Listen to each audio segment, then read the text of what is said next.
کہتے ہیں عید غدیر کے متعلق روشنی ڈالیں بھی، آپ اسے کیوں نہیں مناتے؟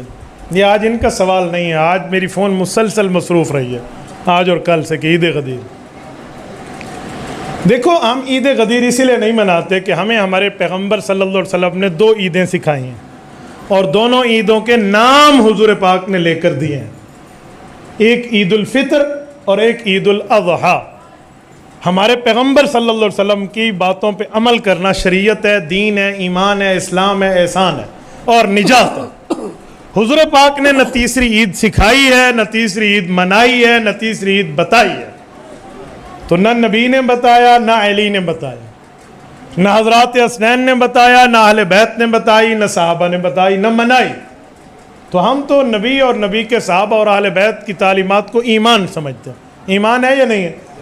تو ہمیں ان کی تعلیمات میں تو آج تک عید غدیر کی کوئی نہ خطبہ ملتا ہے، نہ عید غدیر کی نماز ملتی ہے، نہ عید غدیر کے احکامات ملتے ہیں، نہ عید غدیر کا ہمیں کچھ ملتا ہے، اس لیے ہم اہل سنت والجماعت نہیں مناتے۔ رہا یہ کہ عید غدیر کا مسئلہ ہے کیا، تھوڑا میں یہ بھی آپ کے سامنے کھول دوں۔ رسول پاک صلی اللہ علیہ وسلم حجۃ الوداع کا ایک عالمی خطبہ دے کر واپس تشریف لا رہے ہیں، جس میں 1.5 لاکھ صحابہ موجود ہیں، 1.5 لاکھ کے لگ بھگ۔ اور وہاں سے جب حضور پاک واپس آئے ہیں تو اللہ رب العزت نے آیت اتاری ہے، الیوم اکملت لکم دینکم، وہیں پر واپسی سے پہلے کہ آج دین مکمل ہو گیا۔ حضور پاک نے دین کی ساری باتیں پڑھ کے سنا دیں، اصول طور پر سارا دین مکمل ہوا بتا دی۔ اللہ کے رسول صلی اللہ علیہ وسلم مدینہ آئے، باقی یمن والے یمن گئے، بصرہ والے بصرہ گئے، کوفہ والے، باقی جتنے شہروں والے تھے، کوفہ تو اس وقت شہر نہیں بسا تھا، عراق والے عراق گئے۔ حضور پاک جب مدینہ آئے تو سیدنا علی المرتضیٰ کے ساتھ چند لوگوں کی کچھ بات پہ اوپر نیچے ہو گئے۔ ساتھیوں میں حج کا سفر ہو تو بعض چیزیں ناموافق مزاج پہ بھی ہو جاتی ہیں، تو 2-4 دوستوں میں بھی ہو جاتی ہیں۔ تو اللہ کے رسول صلی اللہ علیہ وسلم کے کان مبارک تک یہ بات پہنچی، تو حضور اکرم صلی اللہ علیہ وسلم نے ان لوگوں کو تنبیہ فرما کر فرمایا کہ اگر مجھے آپ دوست سمجھتے ہو نا تو حضرت علی کو بھی دوست سمجھو، من کنت مولاہ فعلی مولاہ، مجھے دوست مانتے ہو تو حضرت علی کو بھی دوست ماننا پڑے گا۔ یہ اعلان حضور پاک نے کہاں کیا؟ خم ایک وہ تھا، کنواں تھا اور غدیر علاقہ تھا، اس جگہ بیٹھ کے فرما دیا۔ اتنی سی بات ہے۔ کچھ لوگ کہتے ہیں یہ اعلان خلافت ہے۔ بھئی اگر اعلان خلافت جتنی اہم بات ہے تو یہ اس خطبے میں کیوں ارشاد نہیں فرمائی گئی جہاں پر دین مکمل ہو گیا تھا؟ تو اس کا مطلب ہے یہ ایک انتظامی معاملہ تھا، کچھ لوگوں کو سمجھانا تھا، سمجھا دیا گیا۔ اس حدیث میں کہاں لکھا ہوا ہے عید مناؤ؟ کہاں لکھا ہوا؟ اے خدا کے بندے، یہ عید منانے کی بات ہوتی تو جس دن اسلام مکمل ہوا، رب نے فرمایا الیوم اکملت لکم دینکم، آج دین مکمل ہو گیا، واتممت علیکم نعمتی، رسالت کی نعمت کا اتمام تم پہ کر دیا، وَرَضِيتُ لَكُمُ الْإِسْلَامَ دِينًا، اور دین اسلام آپ کے لیے پسند کر کے بطور مذہب بنا دیا۔ اس دن حضرت عمر فرماتے ہیں ہم چاہتے تو عید مناتے، پر میرے آقا نے نہیں منائی تو ہم تیسری عید کیوں منائیں؟ میں نے کہا 18 ذوالحج ہی کو عید کیوں منانا ہے؟ اس دن تو حضرت عثمان کی شہادت ہے۔ اگر 2 باتیں میں کر دوں تیرے بقول، میرا اپنا فقہی مسلک اپنی جگہ، کہ تو کہتے خوشی ہے اس دن، تو اس دن عثمان غنی کی شہادت بھی تو ہے۔ جہاں خوشی اور غم اکٹھے ہو جائیں وہاں خوشی کو ترجیح ہوتی ہے یا غم کو ترجیح ہوتی ہے؟ جس دن تیرا بیٹا پیدا ہوا اس دن تیرا والد فوت ہو جائے تو سالگرہ منائے گا؟ اجی کیا بات کر، تو پھر آئی قرآن سے غدیر پڑھتے ہیں۔ میں حدیث غدیر کا سہارا نہیں لوں گا، میں کسی اہل سنت کتاب کا حوالہ نہیں دوں گا، کسی شیعہ کتاب کا حوالہ نہیں دوں گا۔ قرآن ممبر پہ لے آؤ، قرآن سے غدیر پڑھتے ہیں۔ خدا کہتا کوئی مالک نہیں شفاعت کا الا من، سوائے اس من کے جس نے اللہ سے وعدہ لیا ہوا ہے۔ میرے مالک ہمیں خبر ہے کہ تیرا اسلوب یہ ہے، تیرا تکلم کا طریقہ یہ ہے کہ تو بعض نام لیتا نہیں، صرف اشارہ دیتا ہے۔ میرے مالک یہاں تو نے کہہ دیا کہ کوئی مالک نہیں سوا تیرے اور ایک من کے۔ میرے مالک اب تیرے ساتھ کون ہے وہ جو قیامت والے دن شفاعت کرے گا؟ خدا نے کہا نام میں نے بھی نہیں بتانا، تم نے صرف نشانیوں سے ڈھونڈنا ہے وہ کون ہے جو شفاعت کر سکتا ہے۔ میرے مالک یہ من ہے کون؟ فرمایا قرآن سے جا کے پوچھ۔ میں نے قرآن کے سامنے ہاتھ جوڑے، میں نے کہا اے علی کے خاموش جا کر، کیا تو مجھے بتا سکتا ہے یہ من کون سا؟ کیا تو مجھے بتائے گا یہ من کون سا ہے, کیونکہ میں گیا تھا اللہ کی بارگاہ میں, خدا نے بھیج دیا تیرے پاس, تو بتا دے وہ من ہے کون.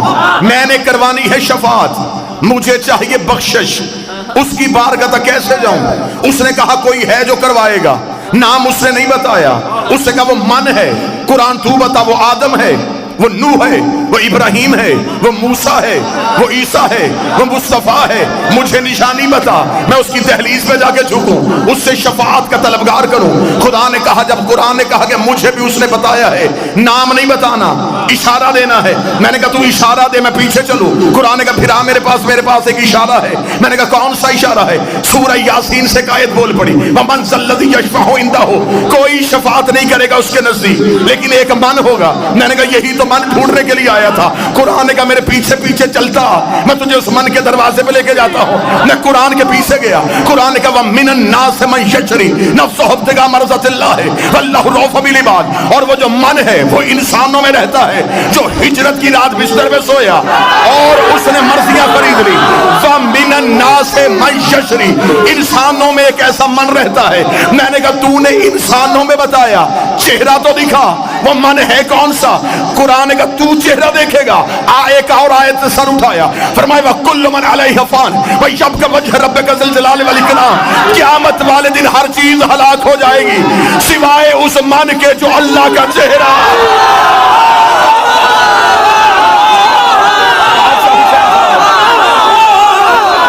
میں نے ابھی تک کوئی حدیث نہیں پڑھی, میں قرآن کی آیتوں کا تعاقب کر رہا ہوں.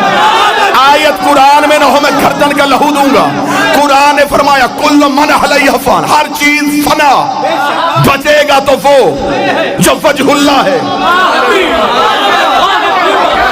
اب قرآن کو بھی پتا تھا بندوں نے ہجرت کا بستر والا من بھی نہیں ماننا, بندوں نے وجہ اللہ بھی نہیں ماننا.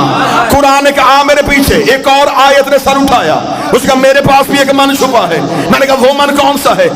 وَمَنْ ذَا الَّذِي يَقْرِضُ اللَّهَ قَرْضًا حَسَنًا, ایک ایسا من بھی ہے جو اللہ کو قرضے دیتا ہے. میں نے کہا قرآن وہی تو من ڈھونڈ رہا ہوں, مجھے بتا وہ من کون سا ہے. ایک اور آیت نے سر اٹھایا, اسے قُلْ كَفَىٰ بِاللَّهِ شَهِيدًا بَيْنِي وَبَيْنَكُمْ وَمَنْ عِندَهُ عِلْمُ الْكِتَابِ. قیامت والے دن ایک اللہ گواہی دے گا, ایک وہ من دے گا جس کے پاس کتاب کا پورا علم ہے. میں نے کہا میرے مالک ترس کر دے, رحم کر دے, تو قرآن میں نشانیاں دیے جا رہا ہے, نام نہیں بتا رہا. مجھے نام ڈھونڈنا ہے. مولوی کہتا بستر بھی علی نہیں ہے, وجہ اللہ بھی علی نہیں ہے, قرضے بھی علی نہیں دیتا. میرے مالک نام بتا. فرمائے پیغمبر کے دروازے پہ جا. میں نے رسول کے دروازے پہ ہاتھ جوڑے, رسول کا چل میرے ساتھ غدیر کے میدان میں تجھے چہرہ دکھاؤں. میں غدیر میں آیا, نبی کا مالک کون تھا؟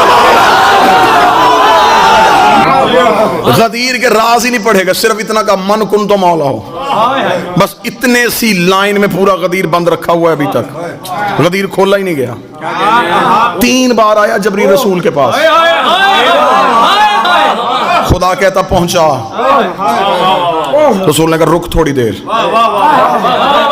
غدیر کا چوک آیا, جبریل کا لہجہ بدل گیا. وہ کہہ رہا یا ایھا الرسول,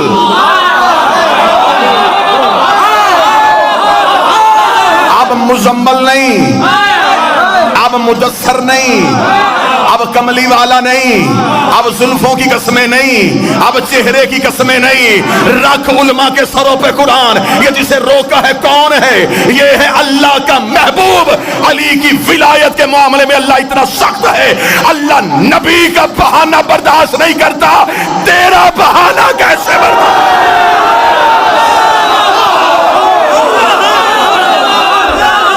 رک, پہنچا. اب یہاں راز اور رازوں سے پردہ اٹھانے لگا. یہاں کیا راز پڑے گئے؟ یہاں اکثر آپ کو ممبر سے سنا دیا گیا اور غلط وضاحت دی گئی آپ کو ممبر سے. پلان اتروائے, اور یہاں پہ آگے خطابت میں ذاکر میں جملہ کہہ دیا ان لوگوں کے پلان اتروا دیے جن کے بھاگنے کا خدشہ تھا. کیا کہہ رہے ہیں؟ بڑے اچھے طریقے سے آپ نے سن بھی لیا. عقل اس بات کو تسلیم نہیں کرتی, تاریخ اس کی تصدیق نہیں کرتی. پہلی بات تو یہ ہے کہ رسول اپنے اختیارات سے واقف تھے. پلان کیوں اتروائے کہ بندے دوڑ نہ جائیں؟ نبی چاہے کہ کوئی نہ جائے,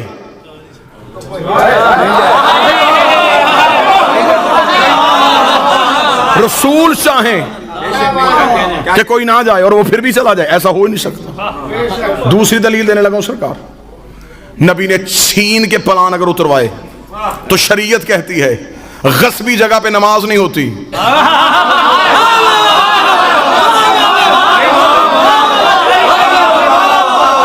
چھینے ہوئے مصلے پہ سجدہ نہیں ہوتا۔ کائنات کی دو حجتیں جن پلانوں پہ کھڑی ہونی ہوں، وہ پلان کسی ناپاک کے اتارے ہوئے ہوں، ہاں اترے تھے پلان،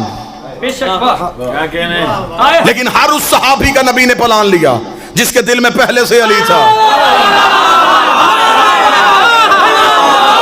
بلال کا پلان، مقداد کا پلان، حذیفہ کا پلان، عمار کا پلان، پلان اتروائے نبی نے جن کے دل میں علی ولی اللہ تھا۔ آؤ تمہاری قسمت جگائیں۔ یہ وہ نبی ہے جو اشارہ کرتا عرش سے تخت آتا، آصف بن برخیہ پلک جھپکنے سے تخت بلقیس منگوا سکتا ہے۔ تو یہ تو تھا بھی کائنات کا نبی۔ اونٹوں سے پلان، کیونکہ پلان ہے اونٹ کی نشانی۔ خدا اور نبی کا مشترکہ منصوبہ تھا کہ علی ہر جگہ پہنچے۔ خدا نے کہا نہ میں نے عرش سے پلان، نہ میں نے عرش سے ممبر بھیجنا ہے، نہ تو نے فرش سے کہیں منگوانا ہے، اونٹوں کے پلان اتروا لے۔ میرے نبی نے کہا میرے مالک اونٹوں کے پلان اتارنے میں حکمت کیا ہے؟ خدا نے کہا عرب اونٹ کے بغیر سواری نہیں کرتے کہ جب بھی اونٹ دیکھیں انہیں علی یاد آیا۔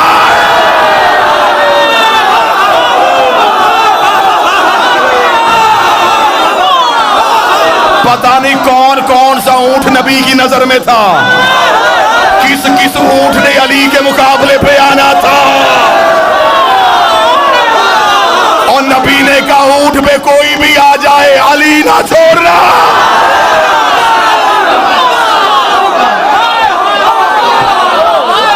سج گئے پلان، چلا گیا کائنات کا رسول، کھڑے ہوئے رسول پلان پہ۔ 1.25 لاکھ بندہ ہے غدیر کے میدان میں،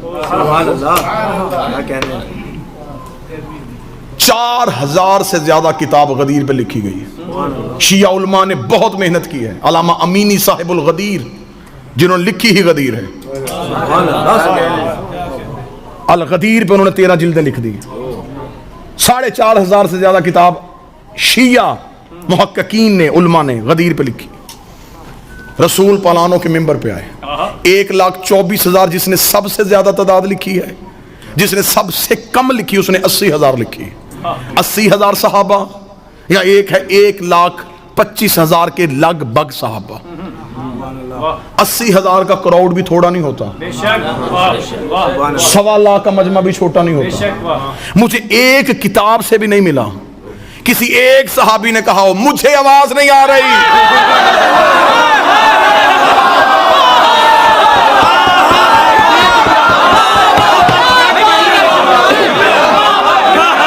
ایک صحابی کا میں نے وہ غدیر نہیں پڑھنی جو آپ سن چکے ہیں، میں نے چند علیحدہ سے زاویہ آپ کے سامنے پڑھنے۔ ایک بھی صحابی نے نہیں کہا۔ شور بڑا ہے، 7 اونٹ تھے ان کے، اور اونٹ کی تو حرکت ہمیشہ رہتی ہے۔ اونٹوں کے گردنوں میں عرب باندھتے تھے گھنٹیاں، رات کو چور چرائے تو گھنٹی کے شور سے مالک کو آواز پہنچے۔ وہاں پہ اگر 1.25 لاکھ بندہ ہے، 1.25 لاکھ اونٹ، 80,000 بندہ ہے، 80,000 اونٹ، 80,000 اونٹوں کے گلے کی گھنٹیاں، لوگوں کا شور۔ اب پتا چلا کہ عالیہ خطبہ کیسے دے رہی تھی۔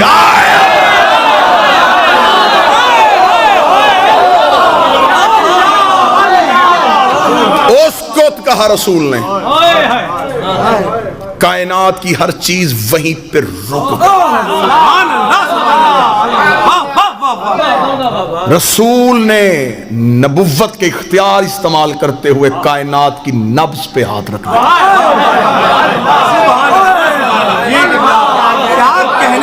جیسے معراج پہ نظام رکا تھا. سر ہلا رہے ہو. میں نے کہا جیسے معراج پہ نظام رکا تھا. چپ ہو گئے. معراج میں بھی ہاتھ دیکھا تھا, یہاں بھی ہاتھ. 3.5 گھنٹے مسلسل علی پڑھا. غدیر کے راز پڑھ رہا ہوں. یوں کھڑا کر کے یوں ہاتھ پکڑ کے بلند کیا نا, کتابیں چاہو گے یہ چھت تک ڈھیر لگاؤں گا. رسول نے دونوں ہاتھوں سے علی کو اٹھایا.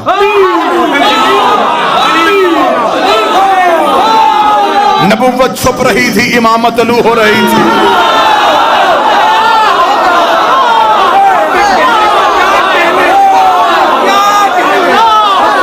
سامنے والوں کو دکھا کے کہا. پہلے نبی نے اقرار لیا, النبی اولا بالمؤمنین من انفسہم. قرآن کی آیت پڑھی نبی نے. کیا تم مانتے ہو کہ اللہ کہتا ہے کہ نبی تمہاری جانوں میں تم سے زیادہ حق رکھتا ہے؟ اولا کا لفظ آیا. جو بندے کہتے ہیں مولا سے مراد سردار, مولا سے مراد حاکم. میں تجھے مولا کی وضاحت بتاؤں. آیت پڑھی میرے نبی نے, النبی اولا, نبی اولا ہے, حق رکھتا ہے تمہاری جانوں میں. سب نے کہا ہم بھلا, ہم اقرار کرتے ہیں تو حق رکھتا ہے. فرمایا کیا میں تمہارا سب سے زیادہ جانوں کا حقدار ہوں؟ میں اولا ہوں. سب نے کہا اولا ہے. پھر پوچھا اولا ہوں؟ جی یا رسول اللہ اولا ہے. بتاؤ اولا ہوں یا رسول اللہ اولا ہے. علی اٹھا کہ من کنتم اولا. یوں آتے رہے, بیعت ہوتی رہی. اب بنتے انتظار میں تھے کہ کوئی نہ کوئی بہانہ ملے تو ہم یہاں سے نکلیں. ہم رسول سے گئے, اب انتظار میں ہیں. اب سطر پڑھنے لگا ہوں جس کے لیے میں نے کہا تھا کہ میں دلیل دے کے جاؤں گا. اذان کیوں نہیں ہو رہی؟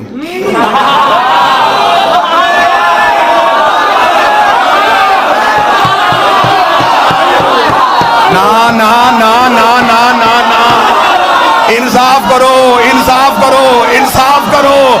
بندوں نے آگے کہا یا رسول اللہ بڑی دیر سے کھڑے ہیں, اس انتظار میں ہیں کہ اذان ہو تو ہم مصلی بچھا کے نماز شروع کر دے. ابھی تک اذان نہیں ہوئی. فرمایا جب تک بیعت نہیں ہو رہی تب تک وقت نہیں. بلال علی ولی اللہ نہ پڑھے, اللہ سورج طلوع نہیں کرتا.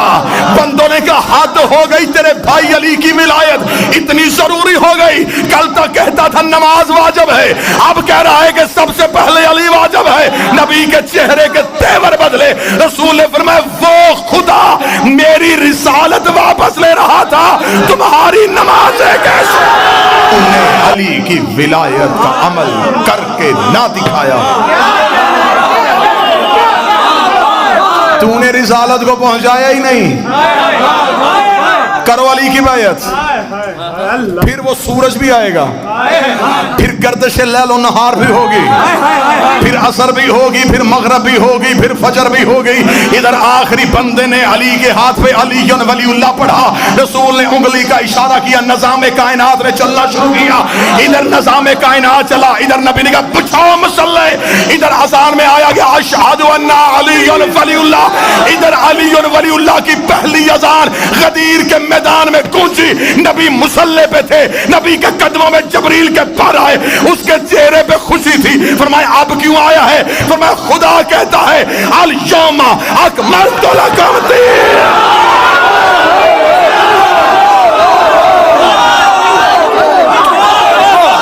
اب ہوا ہے دین مکمل.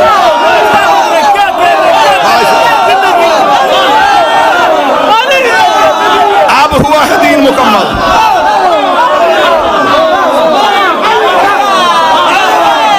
ہوا ہے دین مکمل. وَأَتْمَمْتُ.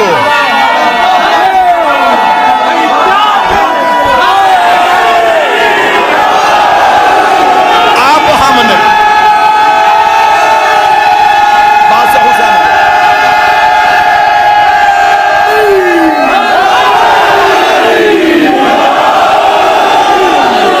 اب ہم نے کیا ہے دین مکمل. اليوم اکملت لکم دینکم واتممت علیکم نعمتی. اب ہم نے دین مکمل کر دیا, نعمتیں تمام کر دی. رسول کی آواز جبریل اس سے کہ اب راضی ہے. آواز رضیت لکم الاسلام دینا. آج اللہ اسلام سے راضی ہو.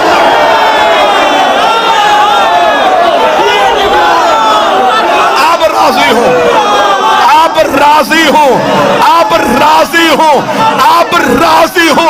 اب سر پہ قرآن رکھ کے بتا اللہ کیسے راضی ہوا تھا. بندے مکے میں بت چھوڑتے رہے, اللہ راضی نہ ہوا. بندے مدینے میں نمازیں پڑھتے رہے, اللہ راضی نہ ہوا. بندے روزے رکھتے رہے, اللہ راضی نہ ہوا. بندوں نے پیغمبر کے ساتھ حج کیا, اللہ راضی نہ ہوا. ادھر بندوں نے علی ولی اللہ پڑھا, خدا نے کہا اب راضی ہو گیا. اب پتہ چلا رضی اللہ سجدے کرنے سے نہیں ہوتا, علی ولی اللہ